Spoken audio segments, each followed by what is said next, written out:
बेटा ये जो लेसन 10 है आपका साइंस का जीवों में श्वसन, उसके प्रश्न उत्तर हैं जिन्हें मैं आपको समझा रही हूँ। तो पहला प्रश्न है, कोई धावक दौड़ समाप्त होने पर सामान्य से अधिक तेज़ी से गहरी सांसें क्यों लेता है? आप भी अगर कभी दौड़ते हैं तो आप देखोगे आप तेज़ी से सांस लेते हैं, ये नेचुरली होता है ना, अपने आप ही होता है ये हमसे। पर ये होता क्यों है? तो इसका उत्तर देखेंगे बेटा। जब धावक दौड़ में भाग लेता है तो उसके शरीर को अधिक ऊर्जा की आवश्यकता होती है। हमें पता है अगर हम कोई काम करते हैं तो हमें ज़्यादा एनर्जी चाहिए होती है, ज़्यादा ऊर्जा चाहिए होती है।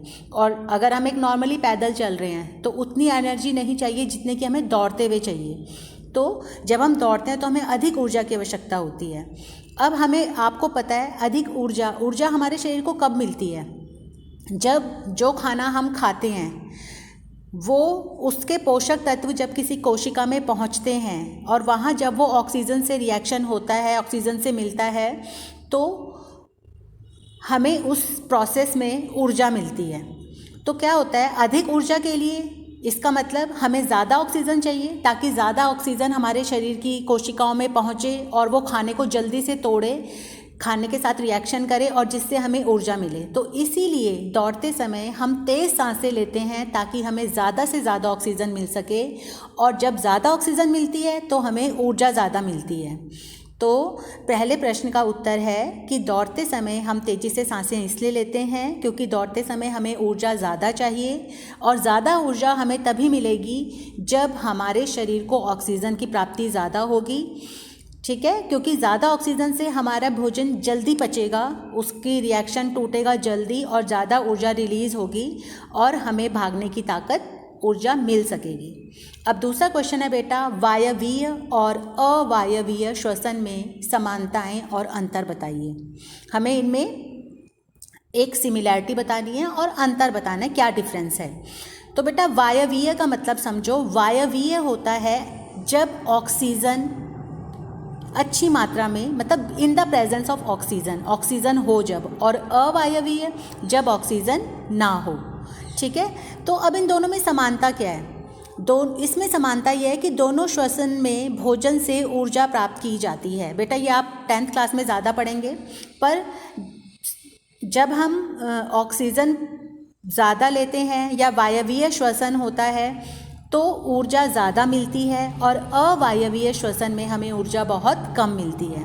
पर समानता में हमने लिख दिया कि दोनों में ही हमें ऊर्जा प्राप्त होती है, हमने ये नहीं बताया किस में कम किस में ज़्यादा। अब इसका अंतर देखेंगे बेटा। जब वायवीय श्वसन होता है, मैं आपको थोड़ा बता देती हूँ, बुक में आपने करा होगा लेसन में, जो हमने खाना खाया, ठीक है, हम इसको इससे दिखाते हैं, जो भोजन पाचन होने के बाद हमारी कोशिकाओं तक पहुँचा वो इस रूप में पहुँचा, और जब इसने ऑक्सीजन से रिएक्शन करी तो क्या बनता है? कार्बन डाइऑक्साइड, पानी और ऊर्जा, ये 3 चीज़ें निकलती हैं। ठीक है, अब क्या है अंतर, क्या बता रहे हैं कि जो वायवीय श्वसन है उसमें जो अंतिम उत्पाद है वो है कार्बन डाइऑक्साइड और पानी विद ऊर्जा तो है ही, लेकिन जब अवायवीय श्वसन होता है तो उस केस में बेटा ना कार्बन डाइऑक्साइड बनता है ना पानी बनता है, उस केस में अल्कोहल बनता है। उस केस में हम ऐसे दिखाते हैं कि C6H12O6 जब ये वायु की अनुपस्थिति में हो रहा है तो हमारा बनता है ये अल्कोहल, इथेनॉल बनता है और ऊर्जा निकलती है। ठीक है, तो ये इसमें अंतर हो गया। थर्ड प्रश्न है, जब हम अत्यधिक धूल भरी वायु में सांस लेते हैं तो हमें छींक क्यों आती है?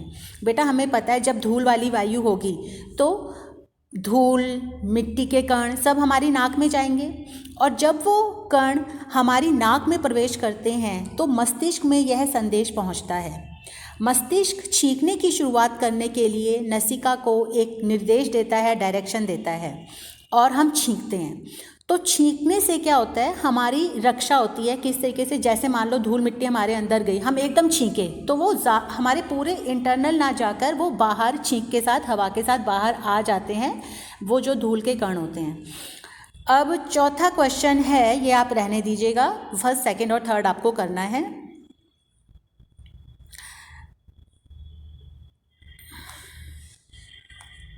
हाँ जी बेटा, अब ये 5वां प्रश्न है जिनमें आपको मल्टीपल चॉइस के क्वेश्चंस दिए हुए हैं। जैसे ये है, पहला है, तिलचट्टों के शरीर में वायु प्रवेश करती है उनके फेफड़ों द्वारा, क्लोम द्वारा, श्वास रंध्रों द्वारा या त्वचा द्वारा। तो हमारा इसका उत्तर है सी, श्वास रंध्रों द्वारा।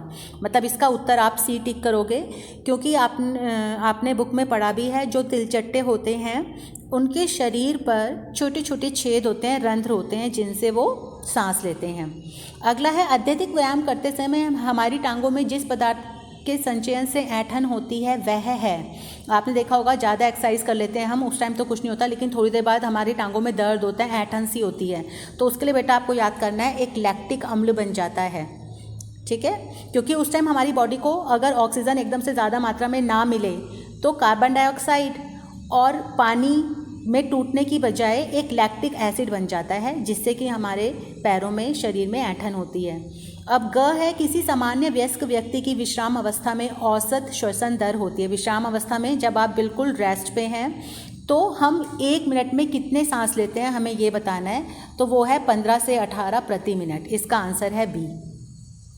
और अगला है, उच्छ्वसन के समय पसलियाँ। अब बेटा उच्छ्वसन के समय जो पसलियाँ होती हैं वो नीचे की ओर गति करती हैं। आपने जब लेसन पढ़ा है तो देखा है, जो डायफ्राम होता है, हमारी जो पसलियाँ होती हैं जिनके अंदर हमारा हार्ट होता है, ठीक है, हमारे लंग्स होते हैं, तो वो नीचे की तरफ गति करते हैं। तो इसका आंसर है नीचे की तरफ गति करना, 2 है इसका आंसर। अब 6th प्रश्न देखिए बेटा, इसमें आपको मिलान करना है। जैसे देखो, यीस्ट को हम मिलाएंगे अल्कोहल से। यहाँ पर यीस्ट मिलेगा अल्कोहल के साथ। मतलब यीस्ट जो होता है उसमें अवायवीय श्वसन होता है, तो उससे आपको पता है अल्कोहल बनता है, मैंने अभी आपको समझाया था। डायाफ्राम, मध्यपट, तो वो डायाफ्राम जो होता है वो हमारी वक्ष गुहा में स्थित होता है। मतलब वक्ष के नीचे जो गुहा, मतलब जैसे एक गुफा सी बोल देते हैं, उस मध्यपट डायफ्राम होता है और वो हमारी वक्ष गुहा में स्थित होता है। त्वचा यहाँ पर बेटा हम मिलाएंगे केंचुए से, क्योंकि जो केंचुआ है वो अपनी त्वचा से सांस लेता है। फिर आगे है पत्तियाँ। पत्तियों में होते हैं रंध्र, छोटे छोटे छेद होते हैं, तो पत्तियों को आप 5 नंबर से मिलाएंगे रंध्र से। मछली जो है फेफड़े, ये मछली जो है अपने श्वसन करती है क्लोम मतलब उसके जो फिन्स होते हैं, गिल्स होते हैं, जो गिल्स से क्लोम उनको बोलते हैं, उससे वो श्वसन करती है। मेंढक होते हैं वो फेफड़े और त्वचा से करते हैं अपनी श्वसन, ठीक है, फेफड़े, लंग्स और त्वचा से। तो ये हमने मिला लिए। ये जो नीचे दिया हुआ है ये इसका उत्तर दिया हुआ है, आप यहाँ से भी कर सकते हो। अब 7वां प्रश्न है, बताइए कि निम्नलिखित वक्तव्य सत्य है या असत्य। मतलब हमें ट्रू और फॉल्स लिखना है। तो पहला है, अत्यधिक व्यायाम करते समय व्यक्ति की श्वसन दर धीमी हो जाती है। तो बेटा ये गलत है। जब हम ज़्यादा एक्सरसाइज करते हैं, व्यायाम करते हैं, तो हम अपने आप ही नेचुरली हम सांस तेज़ी से लेने लगते हैं। दूसरा है, पादपों में प्रकाश संश्लेषण केवल दिन में जबकि श्वसन केवल रात्रि में होता है। ये भी गलत है, ठीक है बेटा।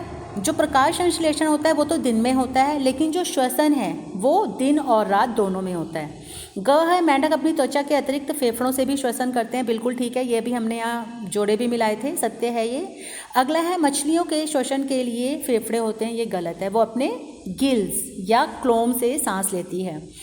अंतः श्वसन के समय वक्ष गुहा का आयतन बढ़ जाता है। अंतः श्वसन मतलब जब हम सांस अंदर लेते हैं, आप सांस अंदर खींचेंगे तो अंदर जो है वक्ष गुहा, जो हमारे फेफड़ों के अंदर का जो एरिया है वो बढ़ जाता है। मतलब जो पसलियाँ होती हैं उनका एरिया अंदर से बढ़ जाता है, ताकि ज़्यादा ऑक्सीजन, ज़्यादा हवा अंदर जा पाए। तो ये सही है।